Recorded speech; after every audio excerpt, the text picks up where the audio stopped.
ओडिशार पारंपरिक पर्व मकर संक्रांति से मकर संक्रांति रे श्रीमंदिर श्री जगन्नाथ पाखरे मकर चाउलर नैवेद्य अर्पण करा जाय थाए। वर्ष आरंभ प्रथमे जो चाउल आसी थाए से अरुआ चाउल प्रभु पाखरे अर्पण करा जाय। मकर चाउलर भोग जो मानक पसंद आसुची बिंदुरोसई चैनल को सब्सक्राइब करने फेसबुक पेज रे देखुथिले फॉलो करी। बनेबार प्रोसेस प्राय समस्तंकर टिके डिफरेंट थाए तो चलतु मु केमती बनैछि आपण मानक सहित शेयर करिछि। मकर चाउल भोग बनेबा पई प्रथमे आमे मकर चाउल नबा मु एठी गोविंद भोग चाउल नैछि जोटा खीरी बना जाए। गोविंद भोग चाउल को मु 4 ରୁ 5 घंटा पूर्व पानी रे भिजै की रखि देइथिली। मेजरमेंट रे मु 1 कप चाउल नैछि। आपण जदी चाहिबे अरुआ चाउल मध्य नै परिबे किंबा गोविंद भोग चाउल मध्य नै परिबे। तो चाउल को भल से धोई आनिबा एम्ति स्टेनर रे टिके छांकी दबा। तापर आमे गोटे छोटो ब्लेंडिंग जार रे आमे चाउल को ऐड करबा। गोविंद भोग चाउल रो तार गोटे बास्ना अलगा आसी थाए सेति पई आपण जदी चाहिबे गोविंद भोग चाउल नेबे नहले स्किप करिवे। तो एबे आमे चाउल को दरदरा चुना करबा। ठीक एई भली भाबरे देखुचंती आपण सुजी भली जेमती टेक्सचर आसीबो पूरा सुपर फाइन आपण चुना करिवेनी। एबे आमे मकर चाउल चुना को एबे साइड रखिबा। भोग बनेया पई किछि हमको फल भी दरकार पड़ी थाए।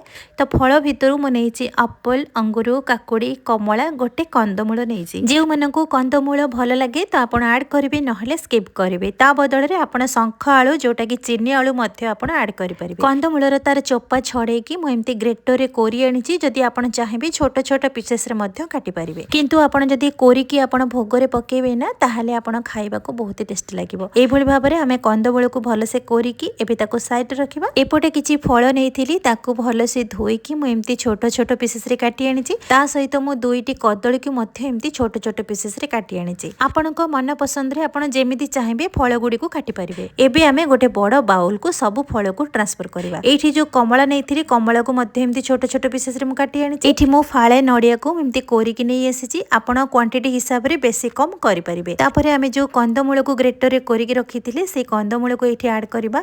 एठी मु गोटे गिना छेना ऐड करिछि। मो क्षीर छेना नैछि। आपण चाहिले दही छेना मध्य नै परिबे। एठी मु गोटे गिना कंचा क्षीर नैछि। काहे कि ना भोग जिते बेले बना जाए कंचा क्षीर रे ही बना जाए। आपण सिजा क्षीर जमा नेबेनी। एबे हमें सब जिनस को मिक्स करबा। एथिरे आपनको मन पसंद रे जदी चाहिबे बहुत सारा फल मध्य ऐड करि परिबे। तापरे मु एथिरे किछि ड्राई फ्रूट्स मध्य ऐड करिछि। अल्प काजू अल्प आलमंड्स आउ कला किसमिस को एम्ति छोट छोट खंड करके काटि आनिछि। एबे हमें सब ड्राई फ्रूट्स को सेथिरे ऐड करबा। एथिरे हमें किछि मसला ऐड करबा। मु एठी 2 इंच अदा नेछि।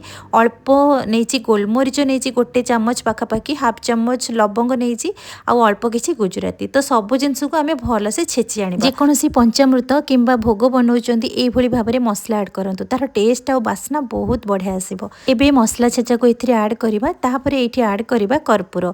एटा हमें आळती कर्पूर नबनी जोटा खाइबा कर्पूर आसीते सेथिरु हमें हाफ पिंच नबा एठी कर्पूर। काहे ना को माने को कर्पूर पसंद न थाए तो आपन को पसंद हिसाब रे कर्पूर एठी ऐड करिवे। तापरे एठी हमें पंचामृत बनेबा। गोटे छोटो बाउलटे नबा सेथिरे पंचामृत बनाया पई गोटे चम्मच मेठी महू ऐड करिछि। 2 चम्मच एठी दही ऐड करिछि। ता सहित 3-4 चम्मच एठी कंचा क्षीर ऐड करिछि। पंचामृत रे आपण सिझा क्षीर नेबेनी कंचा क्षीर ऐड करिवे। ता सहित मेठी गोटे चम्मच गाई घिओ ऐड करिछि। गाई घिओ को भल से मिक्स करबा। जेहेतु ठंडा दिन गाई घिओ टिके बसी जाइछि आपण जदी चाहिबे टिके मेल्ट करके आनि परिबे।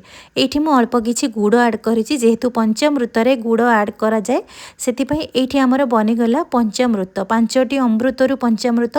तो जे कोनोसी पूजा पर्व रे एई पंचामृत घरे ठाकुरन पाखरे भोग लागि थाए। शास्त्र अनुसार गंगा जल सहित पंचामृत को आमे समान भाव रे तुलना करा जायछि। तो एबे आमे एई पंचामृत को एई भोग रे ऐड करबा। ता सहित एठी स्वाद अनुसार अल्प किछि गुड़ ऐड करबा। आपण जदी चाहिबे चीनी मध्य एठी ऐड करि परिबे। आउ जदी एठी चाहिबे कंचा क्षीर मध्य एक्स्ट्रा एठी ऐड करि परिबे। एठी हमें लास्ट ऐड करबा। प्रथमे हमें जो चावल चुना करिथिले जोटा कि मकर चावल को हमें जो चुना करिथिले सेही चावल चुना को एठी ऐड करबा। तापरे एबे हमें हाथ सहायता रे चकटी नबा किंबा आपनको मन पसंद रे चामच सहायता रे मध्य चकटी परिबे। तो एई भली भाबरे बनी गला हमर मकर चावलर भोग। तो एतिकी जिंस रे हमें बनेइले मकर चावलर भोग। आपण जदी चाहिबे आउ किछि जदी एथरे एक्स्ट्रा मध्य ऐड करि परिबे। डालिंब सपुरी पिजुली आपनको मन पसंद रे फल मध्य एथिरे ऐड करि परिबे। नहेले घरे जहाँ भी थिबो फल सेथिरे मध्य आपण मकर चाउल भोग मध्य बनै पारिबे। आम ओडिशार पारंपरिक केते पर्वपर्वाणी रे केते सुंदर पिठा पणा सहित एई भली भाबरे मकर चाउलर भोग भी ता भितरु अन्यतम। खाइबाकू जेमिति स्वादिष्ट तार बास्नारे जेमिति घर महकी जिवो। प्रभुंक पाखरे एई भली भाबरे भोग लगांतु। मकर संक्रांति रे आपण माने एन्जॉय करंतु। आपण माने केमिति मकर चाउल भोग बनांती मते कमेंट रे लेखिकी जणेबे। आजिरो एई मकर चाउलर भोग जदि आपण मानको पसंद आसुची यूट्यूब रे देखुतिले बिंदुरोसई चैनल को सब्सक्राइब करिवे, लाइक करिवे, कमेंट करिवे। फेसबुक पेज रे देखुतिले फॉलो आउ लाइक करिवे, सांग मानक सहित शेयर करिवे। पुणी देखा हबा नुआ रेसिपी सहित। रहुची नमस्कार।